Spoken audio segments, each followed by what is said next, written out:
नमस्कार दोस्तों, 27 नवंबर 2011 पंजाब की सबसे सुरक्षित जेल नाभा पर सेंध लग गई। सुबह सुबह जेल की सलाखें तोड़कर गोलियां दंदनाते हुए कुछ गैंगस्टर गाड़ियों में बैठकर फरार हो जाते हैं। 24 घंटे में पंजाब से लेकर दिल्ली तक अफसर, नेता, मंत्री सबके सब हलकान हो गए। पुलिस की वर्दी में आए 10 बदमाश, 4 गैंगस्टर और 2 खालिस्तानी आतंकियों को लेकर फरार हो जाते हैं। ऐसा जेल ब्रेक कांड हिंदुस्तान के इतिहास में पहली बार हुआ था, और हुआ था तो सिर्फ फिल्म कर्मा में।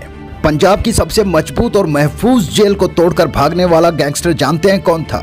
और ये कहानी हम आपको क्यों सुना रहे हैं? ताकि उस गैंगस्टर का कच्चा चिट्ठा आप सबके सामने खोल सके। जी हाँ दोस्तों, ये कोई और नहीं बल्कि हरजिंदर सिंह भुल्लर था, विक्की गौंडर। वही विक्की गौंडर जिसने फेसबुक के जरिए पंजाब के मुख्यमंत्री अमरिंदर सिंह को जान से मारने की धमकी दी थी। वही विक्की गौंडर जिसने गैंगस्टर सुक्खा कहलवां की पुलिस के सामने ही 64 गोलियां मारकर हत्या कर दी थी, और उसके बाद उसकी लाश पर तांडव भी किया था। चेहरे पर दाढ़ी, आंखों में रौब, कसा हुआ बदन और आदत में अकड़ के साथ मन भर ऐंठन, ये थी विक्की गौंडर की पहचान। सिर्फ एक गलती के कारण विक्की गौंडर नेशनल प्लेयर से गैंगस्टर बन गया। गैंगस्टर भी ऐसा वैसा नहीं, बल्कि चैलेंज देकर मर्डर करने वाला गैंगस्टर, ऐलान करके हत्या की डेट और टाइम बताकर मर्डर करने वाला गैंगस्टर। इस क्रिमिनल की कहानी शुरू होती है पंजाब के छोटे से गांव से। जिला मुक्तसर के सरावा कोटला में किसान निहाल सिंह के घर में हरजिंदर उर्फ विक्की पैदा हुआ। धूप, गर्मी और बरसात, पंजाब के यंगस्टर्स को तीनों चीज़ें बड़ी पसंद आती है। कहा जाता है कि एनआरआई बनकर विदेश में रहना, या वहाँ पर सेटल होना, या फौज में भर्ती होना, या फिर आखिरकार किसानी करना, पंजाब के यंगस्टर्स को तीनों चीज़ें बड़ी ही पसंद है। इन्हीं में से एक शौक था विक्की गौंडर को। विक्की गौंडर बीएसएफ में भर्ती होना चाहता था, देश की सेवा करना चाहता था। इसके लिए उसने पूरी तैयारी भी कर ली थी। कहा जाता है कि डिस्कस थ्रो में वो नेशनल प्लेयर भी रह चुका था, और उसके नाम कई मेडल थे, जिसमें से 3 सिल्वर और 4 गोल्ड थे। विक्की गौंडर ने जालंधर में स्पोर्ट्स एकेडमी ज्वाइन कर ली थी। विक्की के कोच उसका खेल देखकर काफ़ी प्रभावित थे, लेकिन परेशानी का कारण था उसका गुस्सैल स्वभाव। इसके चलते वो लोगों से झगड़ा कर मार पीटने पर उतारू हो जाता था। एकेडमी में विक्की नवप्रीत सिंह उर्फ लवली बाबा के साथ रहता था। इसी के चलते इन दोनों में दोस्ती हो गई। प्रेमा लाहौरिया और विक्की के बीच भी अच्छी दोस्ती थी। सुक्खा कहलवा और प्रेम लाहौरिया भी आपस में अच्छे दोस्त थे, बचपन के दोस्त थे। लेकिन धीरे धीरे गैंगस्टर्स की दोस्ती में ईगो क्लैश बढ़ने लगा, क्योंकि अब सुक्खा कहलवा भी एक नामी और कुख्यात गैंगस्टर बन चुका था। जल्दी विक्की गौंडर को बीएसएफ में नौकरी करने का मौका मिला, लेकिन दोस्तों की जिद मानते हुए विक्की ने ऐसा नहीं किया। इसी बीच रातों रात विक्की गौंडर ने स्पोर्ट्स एकेडमी को भी छोड़ दिया और 14 साल की उम्र में हथियार उठा लिया। इसी उम्र में उस पर पहला आपराधिक मामला दर्ज हुआ। जुर्म की दुनिया में कदम रखते शुरुआती दिनों में विक्की गौंडर हाईवे पर लूटपाट किया करता था। इसके बाद उसे हाईवे का लुटेरा भी कहा जाने लगा था। शुरुआती दिनों में उसे इस काम में मदद मिलती थी लवली बाबा और प्रेमा लाहौरिया की तरफ से।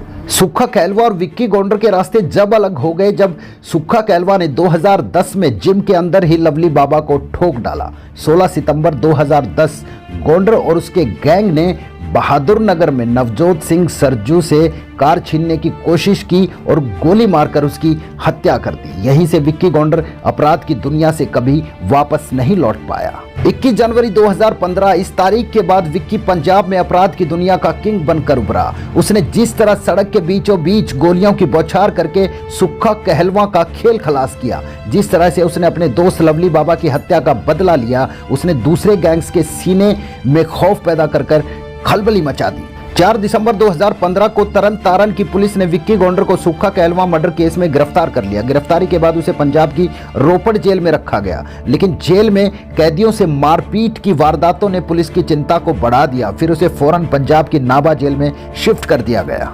30 अप्रैल 2016 पूर्व विधायक और गैंगस्टर जसविंदर सिंह उर्फ रॉकी का हिमाचल के परमाणु में मर्डर हो गया। सुबह 10 बजे टीटीआर होटल के करीब 2 बदमाशों ने कार के अंदर बैठे रॉकी पर नजदीक से गोली चलाई। रॉकी के सिर पर गोली लगी और उसकी मौके पर ही मौत हो गई। गौंडर ने इस हत्या के बाद अपना नाम जताकर खुश होते हुए फेसबुक पर एक पोस्ट किया। इसी अप्रैल महीने में गोंडर ने भटिंडा के एसएसपी स्वपन शर्मा को फोन करके धमकी दी। हैरानी की बात तो यह है कि गोंडर ने यह धमकी जेल के अंदर ही बैठकर दी थी।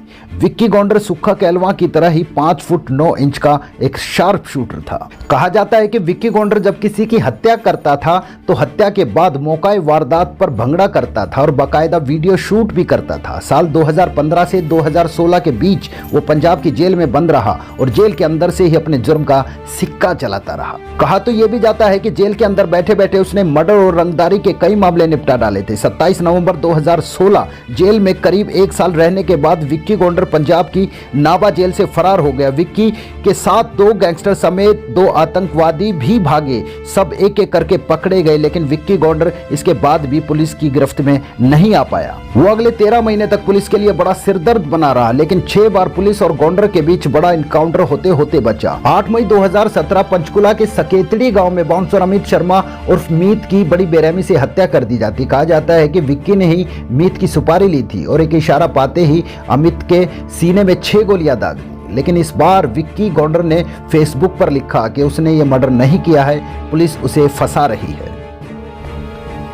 दिसंबर 2017 पंजाब के सीएम कैप्टन अमरिंदर सिंह को फेसबुक पोस्ट के जरिए धमकी दी जाती है और साथ ही लिखा जाता है कि कैप्टन तो पार्षद बनने के लायक भी नहीं है। और यहीं से विक्की गोंडर की उल्टी गिनती शुरू हो जाती है। यही विक्की गोंडर की जिंदगी की सबसे बड़ी गलती थी, क्योंकि वो डायरेक्ट सीएम से पंगा ले बैठा था। 27 साल के विक्की गोंडर को यह लगने लगा था कि पॉलिटिकल बयानबाजी की आड़ में वो अपने आप को बचा लेगा, लेकिन ऐसा नहीं हुआ। फिर एक दिन विक्की गोंडर, प्रेम लोहरिया और सुप्रीत बुड्ढा को पुलिस ने घेर लिया। फिर क्या होना था वही हुआ जो विक्की गोंडर की किस्मत में लिखा था।